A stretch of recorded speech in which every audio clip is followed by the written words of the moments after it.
The Beggar by Narendra Kumar, that's me. Let's start the story. The Beggar. The beggar was standing at the bus stop. He looked strange. I was sitting near him, and as I had nothing to do, I observed him. He was extremely thin, but there was something about him. He looked as if he wasn't a beggar. He was completely oblivious of his surroundings and his state. He didn't beg, he just stood there and was singing a song.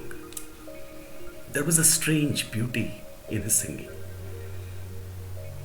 The song didn't have any roughness, it was still, clear, flowing, no roughness whatsoever. All this came to me as an impression. I couldn't define it, yet I couldn't get my eyes off the beggar. He held me. I felt irritated. He was making me uneasy. I approached him. He turned, and I saw one of the most expressive and perceptive eyes I had ever seen. He looked straight at me and seemed to see me and know me at an instant. I gave him a 10 rupee. He didn't seem too surprised. I'm a journalist and I had then recently joined the profession. I had lofty aims and great desires. I was passionate about writing stories drawn from life. I had a flair for it too. As I looked at the beggar, I hit upon an idea. Why not interview him? It would be interesting to write an article on beggars, I thought. I'll give you 100. Can I interview you for half an hour? I asked. There was laughter in his eyes. Okay, he said simply. Come, let us sit here, I said, leading him to the nice clean chairs. We sat together, and I suddenly felt not that I was interviewing a beggar, but an emperor. I had that same uneasy feeling again, and a deep fear too. Well, I started, but I was stuck for words. And suddenly he looked at me and gently and smiled. Dear sir, he said, you don't need to ask me. I will tell you my life.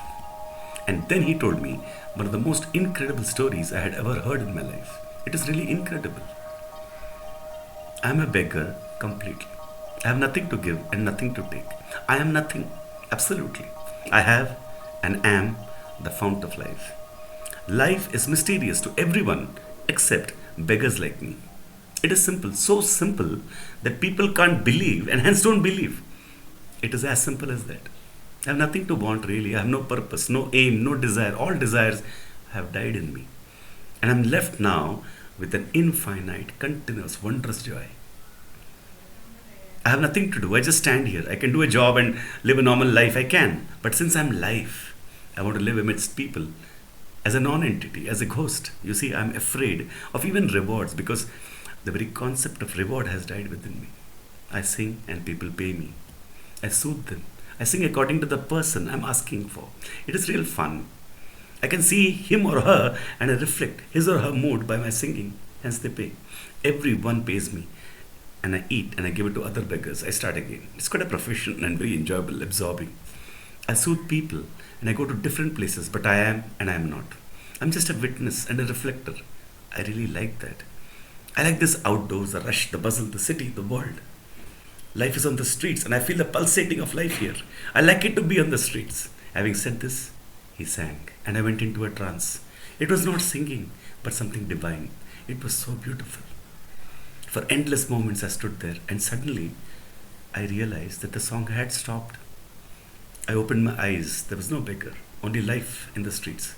I looked around. He had really vanished. I was a changed man. I began to write, but always simply and truly. I decided too to be a beggar, asking nothing, seeking nothing, only to reflect. And that is a story which I had written long back. And thank you so much for listening to this. I hope you enjoyed it. And I enjoyed talking about the beggar in this story. Thank you so much.